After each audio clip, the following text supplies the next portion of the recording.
just treat your body and mind. Baby, you give me ice and fire. You're giving me wind and rain. You're some kind of butterfly. Baby, you give me midnight. You whip up my appetite. Don't leave me here high and dry. Oh, but I don't wanna jinx it, baby.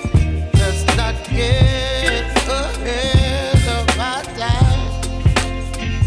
Oh, but I don't wanna miss you, baby. So I stand up.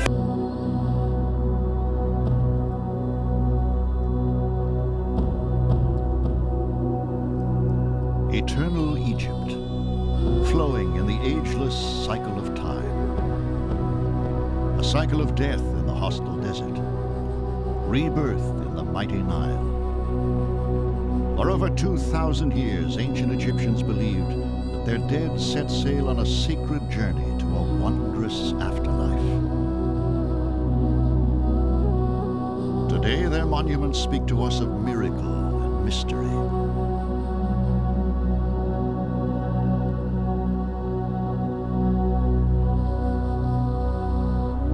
For more than 30 years, one explorer traveled on a relentless personal odyssey, seeking a pathway toward the distant past.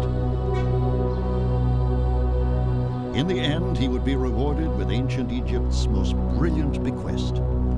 Howard Carter would find the tomb of Tutankhamun and gaze upon the face of Pharaoh.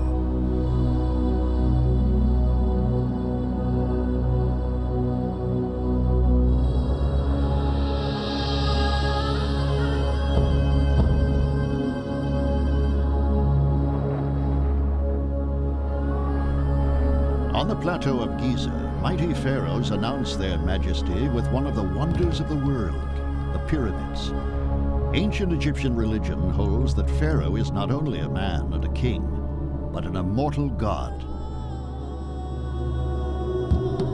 When he dies, the monarch is outfitted for eternity with food, clothing, and magnificent treasure, not out of vanity, but to ensure the king's passage to the afterlife. But for some Egyptians, greed overwhelms faith.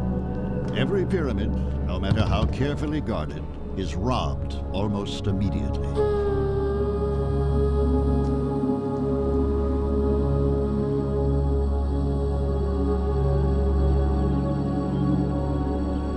In 1570 BC, the burial site of the pharaohs is moved up the Nile to a desolate canyon that will become known as the Valley of the Kings. The site is 400 miles south of the Great Pyramids of Giza. Tombs are cut into solid rock, then hidden under mountains of debris.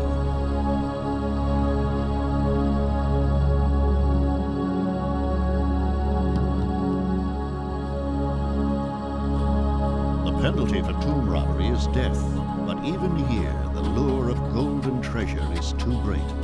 The Valley of the Kings is looted and sacked.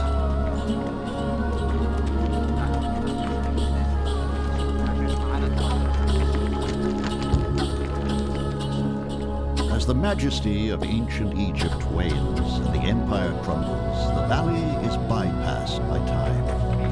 But then, another wave of invaders arrives. Men like the American Theodore Davis find the remnants of plundered tombs. In 1914, Davis gives up, declaring that the Valley of the Kings holds no more secrets.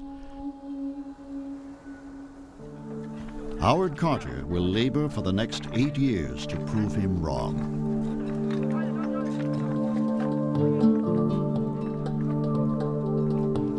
Carter is a young English artist who first comes to Egypt in the 1890s.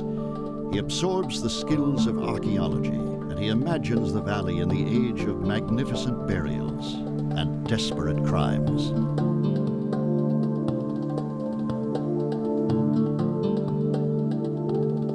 strange sights the valley must have seen, and desperate the ventures that took place in it. One can imagine the plotting for days beforehand, the secret rendezvous on the cliff by night, a bribing, drugging of a cemetery guard, the desperate burrowing in the dark. By providing his mummy with the elaborate and costly outfits which he thought essential to his dignity, the king was himself encompassing his destruction. The temptation was too great.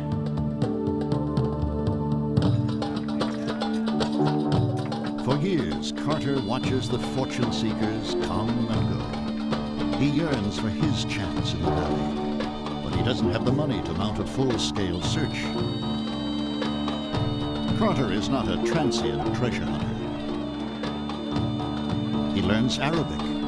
A man of few friends who never marries, Carter chooses a life apart. In 1908, Carter's life is at a low ebb. He's selling paintings to tourists, but he never gives up his dream to thoroughly excavate the Valley of the Kings.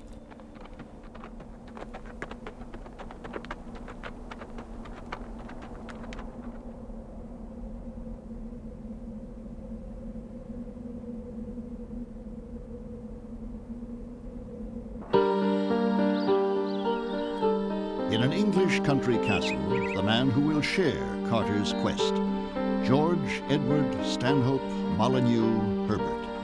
The Lord Carnarvon has developed a passion for Egyptian art.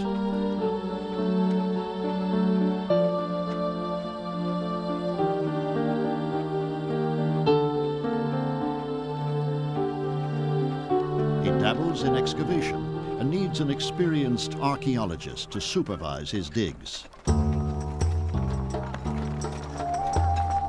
In 1909, Carnarvon hires Howard Carter to select sites and hire workmen where he feels there are treasures to be found. It is the biggest break in Carter's career.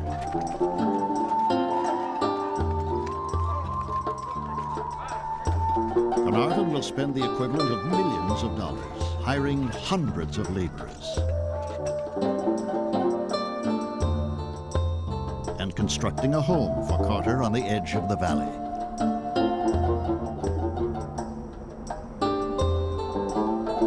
In 1914, Carnarvon secures the license to dig in the valley that Theodore Davis has surrendered as worthless. Now it's up to Howard Carter to succeed, where others in a century of searching have failed. The labor of his life has begun. It's true that you may find less in the valley than in any other site in Egypt, but if a lucky strike be made, you will be repaid for years and years of dull and unprofitable work.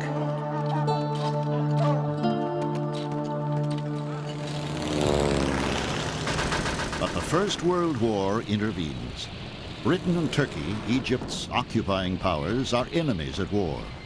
All excavation is halted in the Valley of the Kings.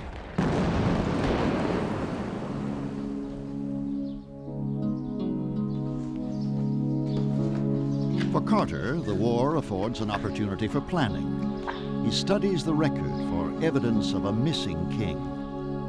One name does not appear.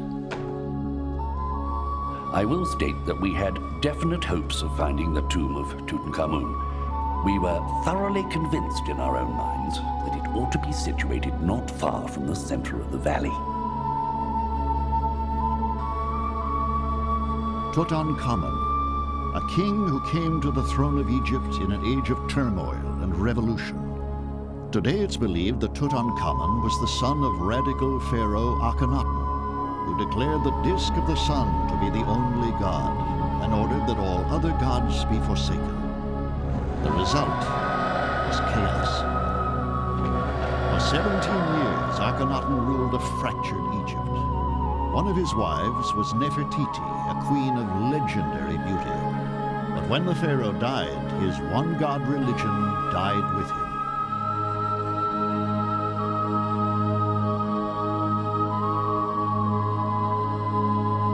Carter knows Akhenaten's successor was the mysterious Tutankhamun, who ruled for only a few years and then vanished from history.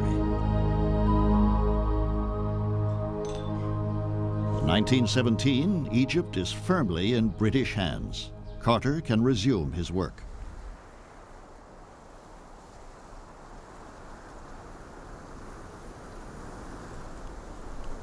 Carter's plan is methodical and backbreaking. Using the newly developed wartime technique of grid bombing, he divides the valley into small sections so that no doorway, no staircase can go overlooked.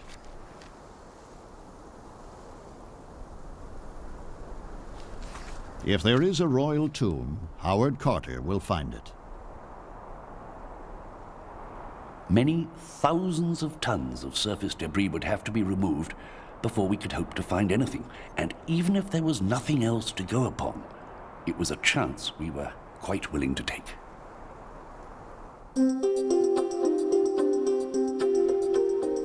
1917, 18, 19. The valley's treasures elude Carter, just as they had eluded all who came before him. In 1920, Carnarvon and his daughter, Lady Evelyn, arrived to inspect a meager find of pottery jars and to question the wisdom of continuing the search at all. We had now dug in the valley for several seasons with extremely scanty results, and it became a much debated question whether we should continue the work and try for a more profitable site elsewhere. After all these barren years, were we justified in going on with it? The post-war years have not been kind to the English aristocracy, and digging dry holes in Egypt is an expensive undertaking. Carter is continually afraid of being cut off by his patron.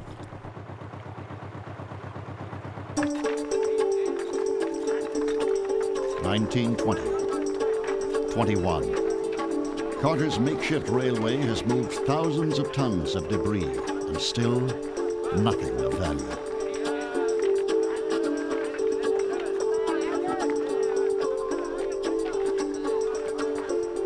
In the summer of 1922, Carter must return to England on a visit he is dreading.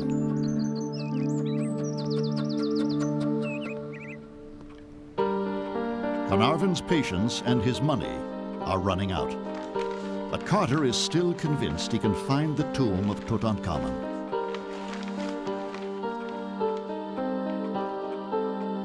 Only a small area remains to be probed. If Tutankhamun lies in the valley, he must be here. Carnarvon relents. He will finance one final dig in the Valley of the Kings. Carter returns to Egypt in November 1922. He brings with him a pet canary whose brilliant plumage amazes his workmen. His servant Abdel declares the bird to be an omen of glittering treasure. It is a bird of gold that will bring luck. This year we will find, inshallah, a tomb full of gold.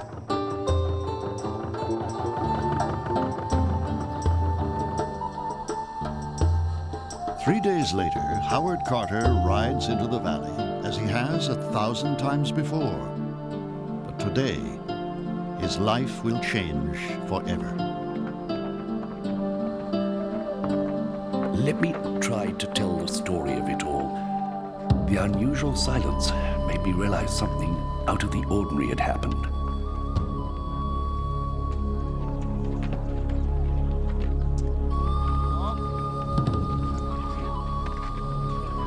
The workers have uncovered a stone staircase just a few yards from a popular tourist attraction, the burial chamber of Ramses VI.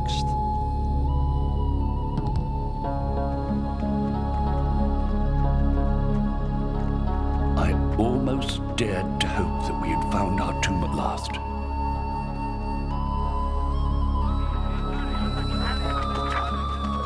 Work progressed more rapidly now. Step succeeded step. Toward sunset, there was disclosed the upper part of a doorway.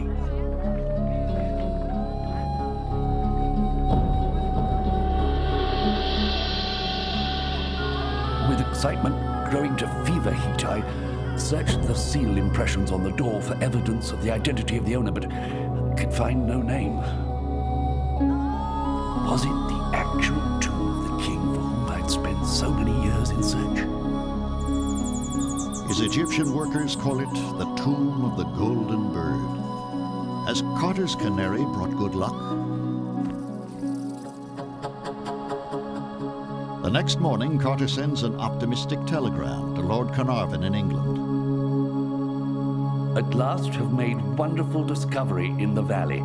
A magnificent tomb with seals intact. Congratulations, Carter. Carter is obliged to wait for his patron to arrive. His spirit swings from excitement to despair. He does not yet know whether he has found a plundered tomb or a magic tunnel to the ancient world.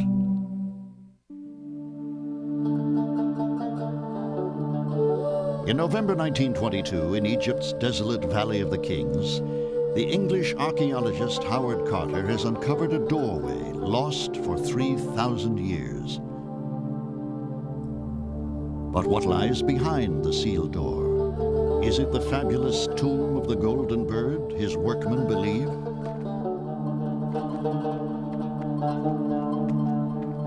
There was always the horrible possibility that the tomb was an unfinished one, never completed and never used. If it had been finished, there was the depressing probability that it had been completely plundered in ancient times. This agonizing mystery haunts Carter for over 2 weeks as his patron, Lord Carnarvon, makes his long journey from England, accompanied by his daughter, Lady Evelyn. It is a voyage Carnarvon has made many times before, but now the stakes are at their highest. The train ride up the Nile brings him to the valley that has fueled Carter's obsession for a quarter century and drained Carnarvon's fortune for 6 frustrating years.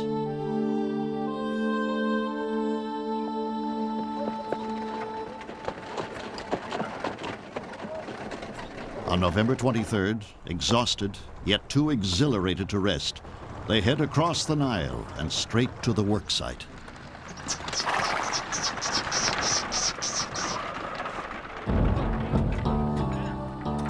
The digging continues. The doorway exposed. On it, the seal of Tutankhamun. Carter's perseverance has paid off at last.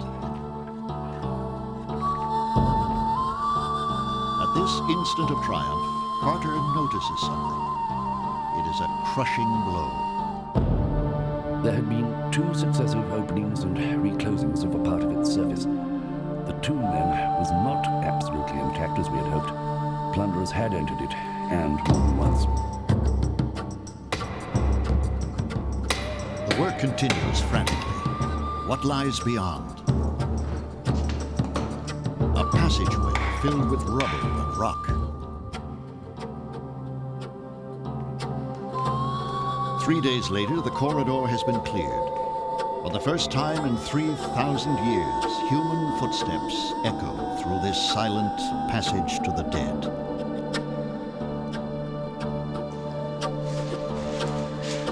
Beyond another sealed door lies a world of riches, or of ruins.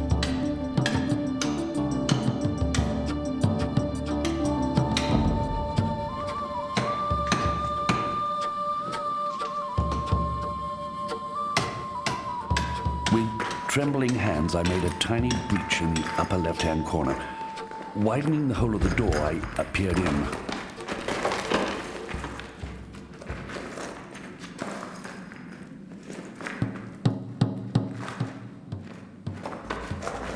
At first, I could see nothing. Details from the room slowly emerged from the mist.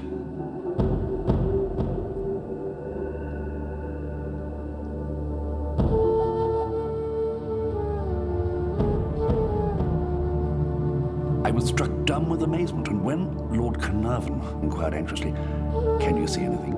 it was all I could do to get out the words, "Yes, wonderful things."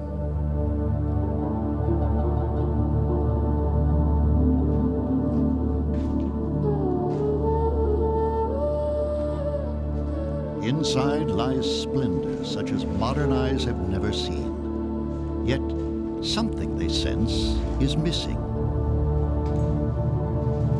It dawned upon our bewildered brains that in all this medley of objects before us, there was no coffin, no trace of a mummy.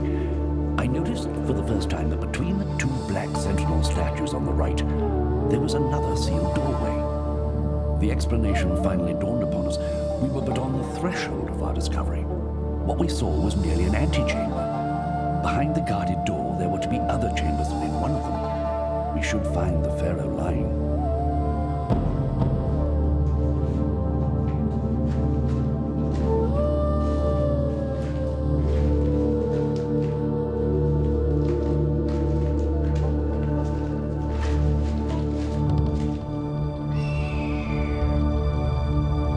The truth staggers them. An intact royal tomb.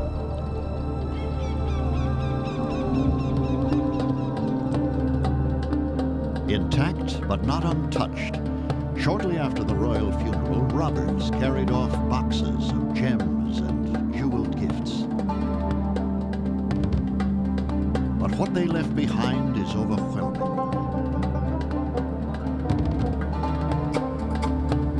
The king's chariots,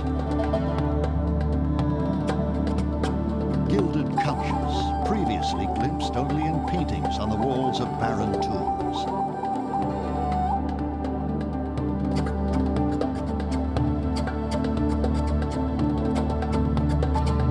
Egg-shaped boxes of meat and fowl to sustain Pharaoh on his journey. And touching memorial bouquets, placed moments before the doorways were sealed.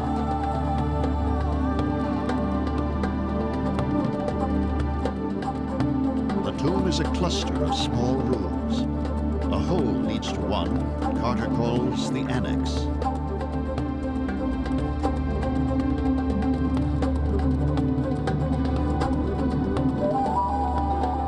And it is the sealed vault between two guardian statues that burns in their minds.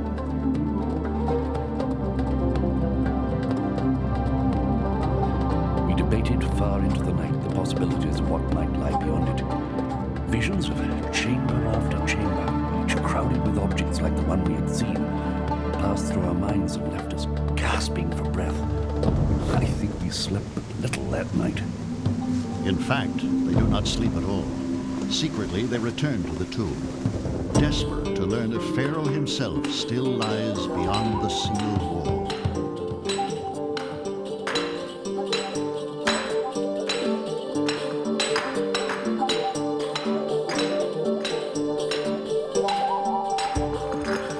What they find is breathtaking.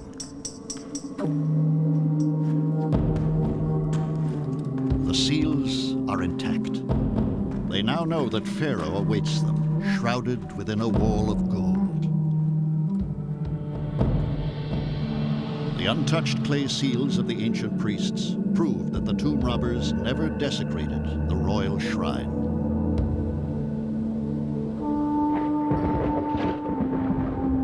Ancient Egypt is about to speak its most sacred secrets.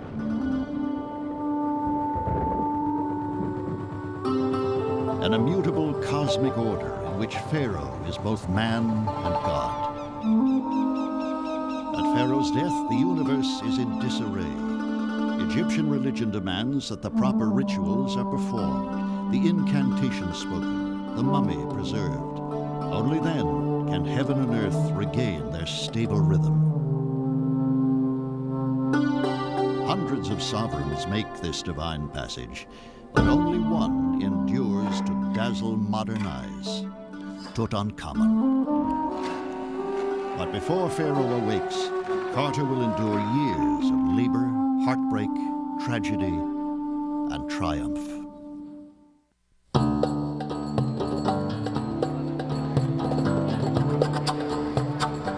In the winter of 1922, the discovery of the tomb of Pharaoh Tutankhamun bursts upon the world. Crowds of reporters, tourists, and dignitaries invade the once silent Valley of the Kings.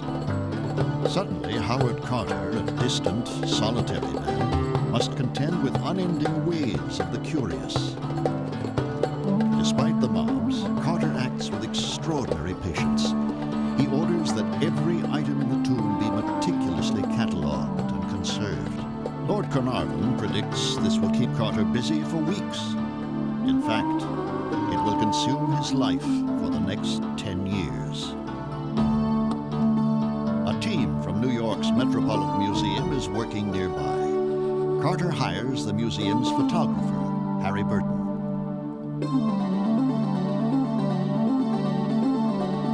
Every item in the tomb is numbered and photographed by Burton exactly where it is found. Many of the objects in the tomb are heartbreakingly fragile. To conserve them, Carter turns to Arthur Mace, another expert from the Metropolitan Museum.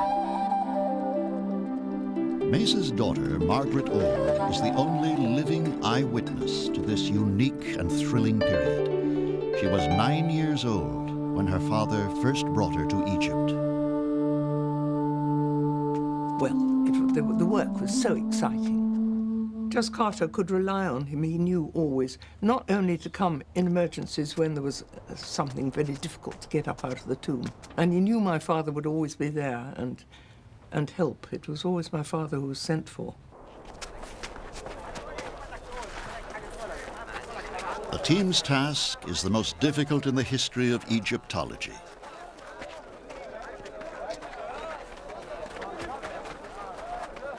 Slowly, the forgotten pharaoh Tutankhamun reawakens.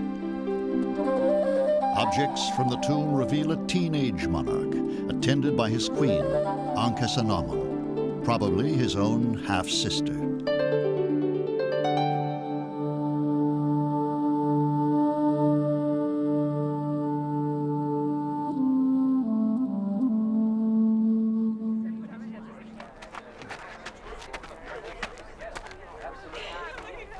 As the tomb reveals its secrets, the conservators find a tantalizing clue to Tutankhamun's youthfulness.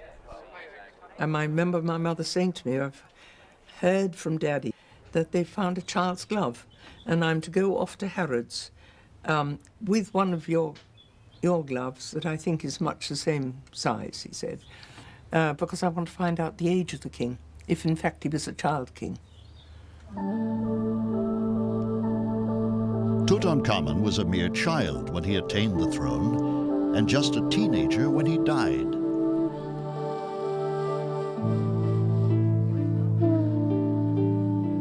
Half of the pharaoh's great wealth now belongs to Carnarvon. His triumph incenses Egyptian nationalists who believe Tutankhamun's treasures belong to Egypt.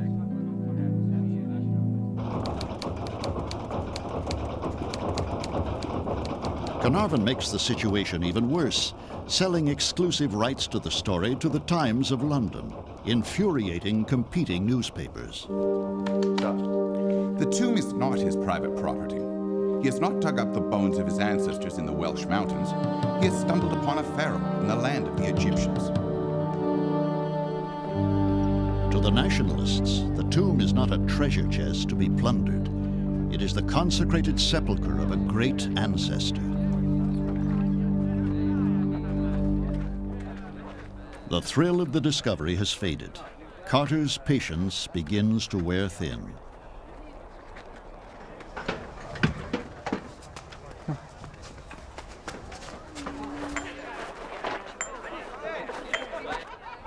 Carnarvon treats the tomb like a tourist attraction, throwing picnics for wealthy friends.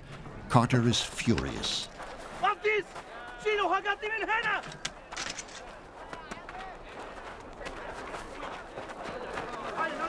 We have an opportunity in this tomb such as no archaeologists ever had before. But if we're able to take full advantage of it, it is absolutely essential that we be left to carry on the work without interruption. Half science, half sideshow, the work proceeds. Carter and Carnarvon have told no one of their secret visit to the burial chamber. They've hastily covered up the evidence of their entry.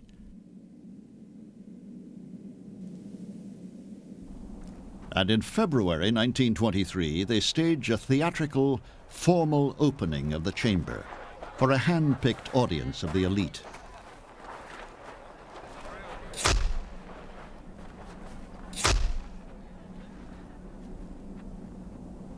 Block by block, the wall falls away.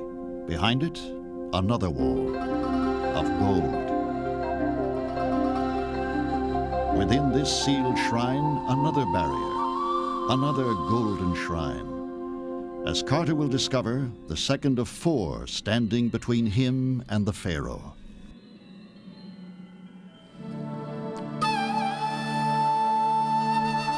Next to the burial chamber, a treasury of ritual objects to ensure the sacred passage of the dead boy king. Guarding the entrance, Anubis, protector of the king.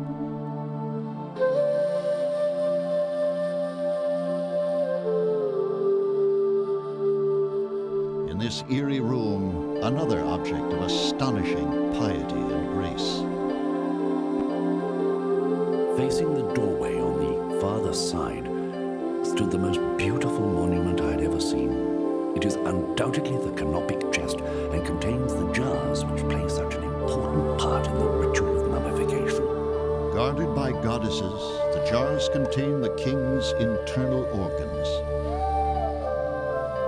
The walls of the burial chamber illuminate the voyage from death to divine rebirth. The dead king carried in a procession of mourners whose white headbands convey the purity of their grief. The Ankh is bestowed, symbol of eternal life.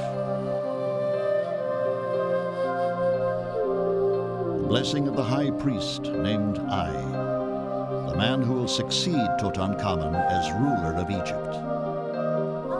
And finally, the boy king embraces Osiris, lord of the underworld. Pharaoh and God are one. 12 sacred baboons representing the hours of night that presage the sun's daily rebirth, echoed in the rebirth of the king. It is a magnificent discovery. The ancient Egyptian religion warns all who dare defile the tomb of mighty Pharaoh. He who shall injure my tomb, the sun god shall punish him. Any man who shall enter this tomb, I will pounce upon him as on a bird.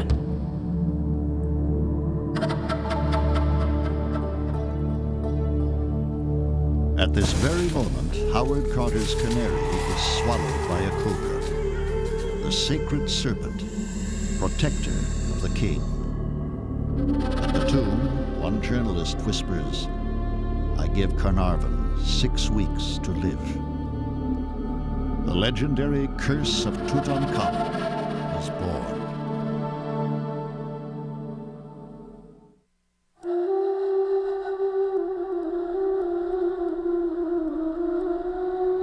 The discovery of the intact tomb of an Egyptian pharaoh is an event of immense scientific importance, but the press focuses on the macabre myth of the mummy's curse.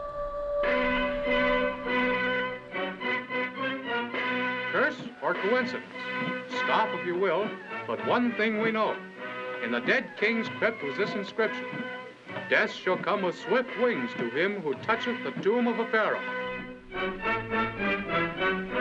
It is said that on the day of the official opening, Lord Carnarvon is bitten on the cheek by a mosquito. He nicks the bite while shaving. It becomes infected. And 6 weeks later, Carnarvon is dead. The official cause of death is pneumonia. But a superstitious world believes it knows what really killed Carnarvon: black magic from the mummy's tomb. Strange phenomena multiply. A power failure in Cairo at the hour of Carnarvon's demise. The sudden death of the nobleman's favorite dog at his English castle. And of course, the devouring of Howard Carter's pet canary. The myth of King Tut's curse will persist for decades. None among the tourists who flocked to view the underground treasure house dreamed that of the 15 who opened it to the world, 12 would meet unnatural deaths within the short span of 10 years, most of them under mysteriously sinister circumstances. The image of an angry mummy becomes a fixture of horror movies and books. While the gullible tell their ghost stories, Howard Carter fights desolation and gloom. He has lost his patron.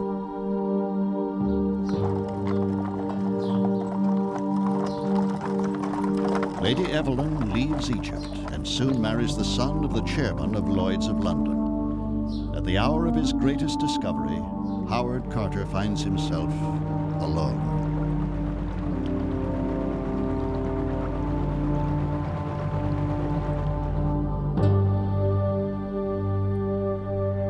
It takes a full year before he can undertake the most arduous task of all, the dismantling of the golden shrines in which Tutankhamun's mummy still lies. It is a time when Carter needs to concentrate undisturbed, but the crowds of the curious grow and grow. In the winter of 1923, Harry Burton and Arthur Mace resumed their meticulous labors. Mace's daughter, Margaret Orr, often visited her father's laboratory that season. This was a very beautiful disused tomb that they turned into a workshop, basically.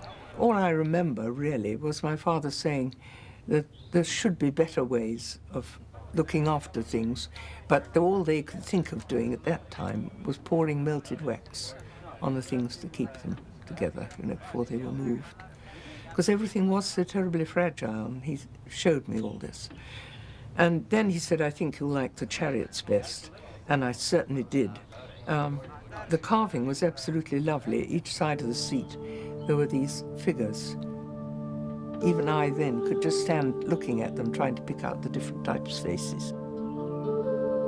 And it just struck me as very romantic, this young boy king sitting in this beautiful, very golden chariot, going roaring over the desert. That really captured my imagination.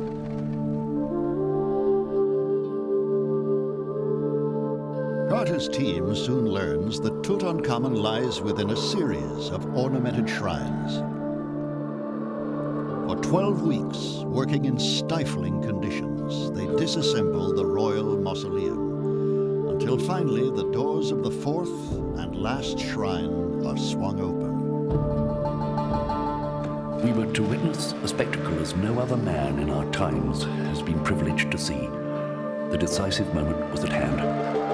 The doors slowly swung open, and there, filling the entire area within, stood an immense yellow sarcophagus, intact with the lid still firmly fixed in its place, just as the pious hands had left it. On the lid, Carter finds an inscription. May he inside be uninjured, the son of Ra, Tutankhamun. On February 12, 1924, before another crowd of invited dignitaries, Carter is ready at last to remove the massive lid of the sarcophagus. I gave the word. Amid silence, the huge slab, weighing over 1.25 tons, rose from its bed. The light shone into the sarcophagus. The contents were completely covered by fine linen shrouds. A gasp of wonderment escaped our lips, so gorgeous was the sight that met our eyes. A golden effigy of the young boy king of most magnificent workmanship filled the whole of the interior of the sarcophagus.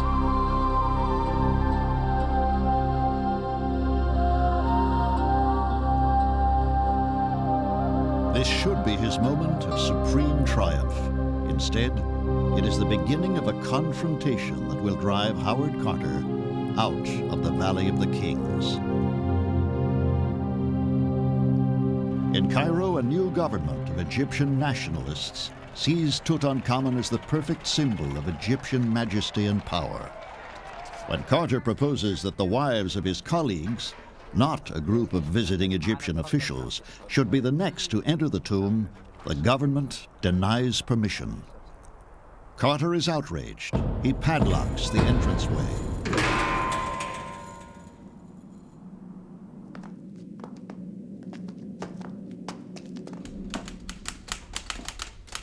Carter dictates a public letter to the Egyptian authorities.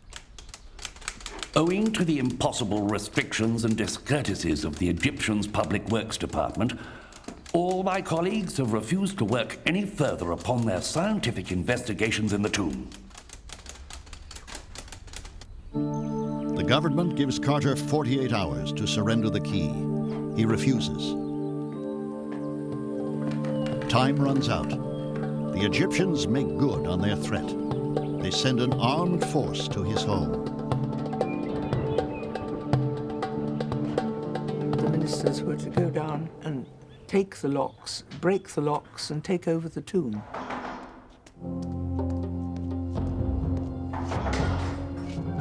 Carter was therefore on edge and must have said to my father, "Come with me, because I'm really feeling so depressed and sad about this.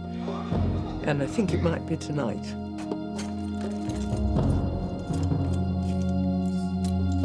How extraordinary that the Egyptians decided they'd got to bring an army to take the locks away from one defenseless little man. It is archaeology's first labor strike and Howard Carter's biggest mistake. He is to leave Egypt not knowing if he will ever gaze upon the face of Tutankhamun. Reluctantly, Carter agrees to a lecture tour of North America. The tour makes him wealthy and famous, but privately, Carter is confused and defeated. On that outer lid was a tiny wreath of flowers. It pleased us to think the last farewell offering of the widowed girl queen to her husband. I shall retire renouncing any claims whatsoever to the Tutankhamun discovery, and also from future archaeological research, with a broken heart. In art, in fashion, in music, and movies, King Tut is the boy of the hour. Tutmania is born.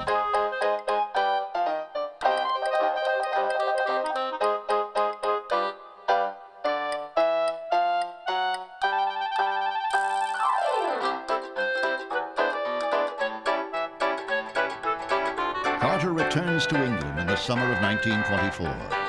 At the Wembley exhibition of the Empire's achievements, a full-sized recreation of Tutankhamun's tomb has been installed without Carter's knowledge or approval. Carter attempts to sue, but backs down. Tut's tomb is the hit of the fair.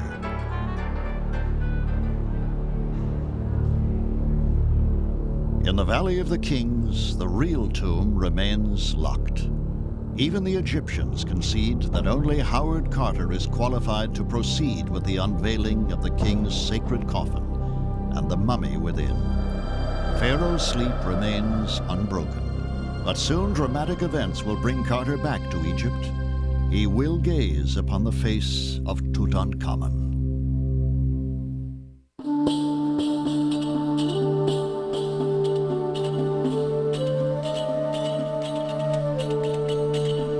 In eternal Egypt, death is the agent of renewal.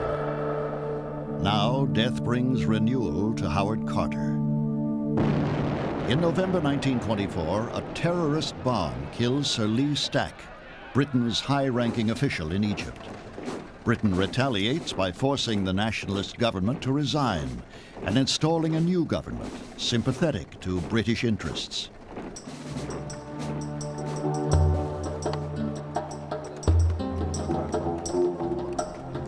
Carter returns to the valley in December. But the rules have changed. His future work will be supervised by Egyptian officials. As the work resumes in the Valley of the Kings, Howard Carter's moment of truth is at hand. Within the sarcophagus, the sheer magnificence of the artistry continues to astound Carter as coffin within coffin is revealed.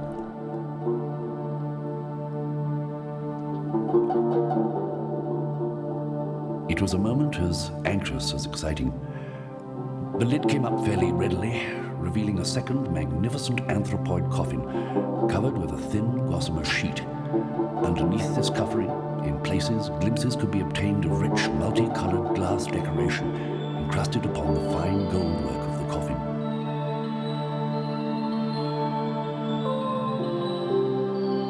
We could now gaze with admiring eyes upon the finest example of the ancient coffin maker's art ever yet seen. It presented a wonderful picture of majesty lying in state.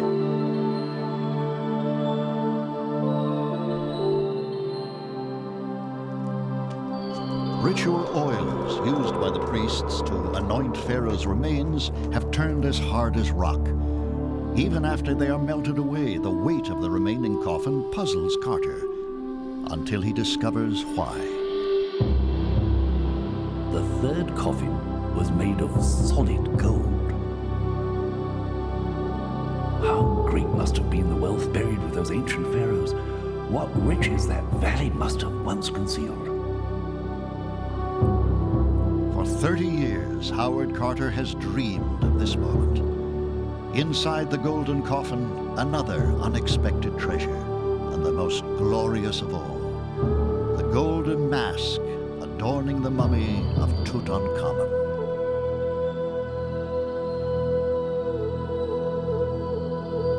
At such moments, the emotions evade verbal expression, complex and stirring as they are.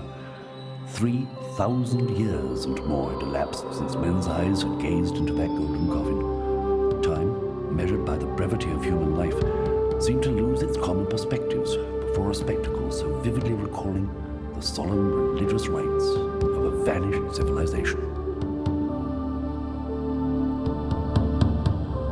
More than 150 dazzling pieces of jewelry, almost all of them gold, placed on the king's body precisely as described in the Egyptian Book of the Dead.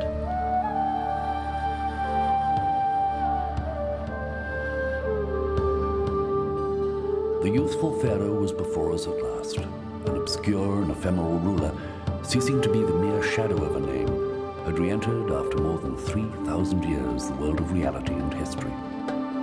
At the touch of a sable brush, the last few fragments of decayed fabric fell away, revealing a serene and placid countenance, that of a young man. The face was refined and cultured, the features well formed. The tomb had yielded its secret. The message of the past had reached the present, in spite of the weight of time and the erosion of so many years. For Howard Carter, only one question remains. Why did the boy king die so young?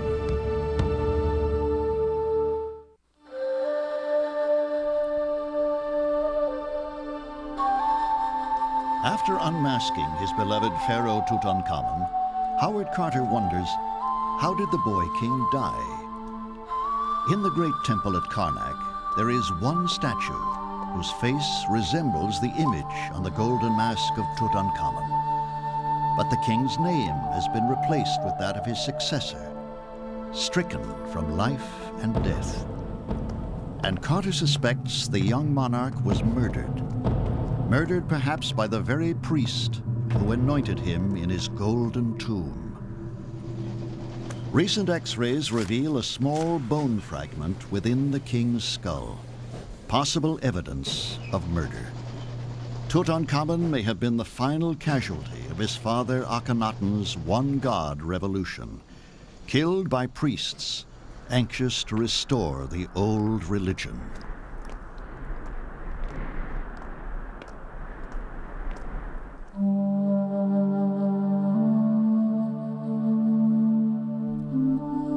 For 7 more years, Howard Carter patiently studies and conserves the majestic contents of the tomb of Tutankhamun, preparing them for exhibition at the Great Cairo Museum, a collection that over the past 30 years has toured America, Europe, Russia, and Japan, captivating millions with the most dazzling artifacts of the ancient world.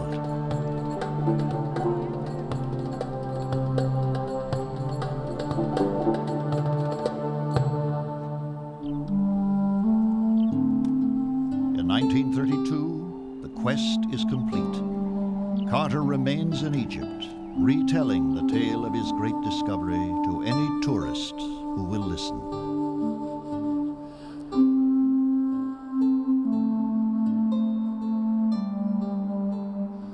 In 1939, Carter dies, unhonored and forgotten in his own time.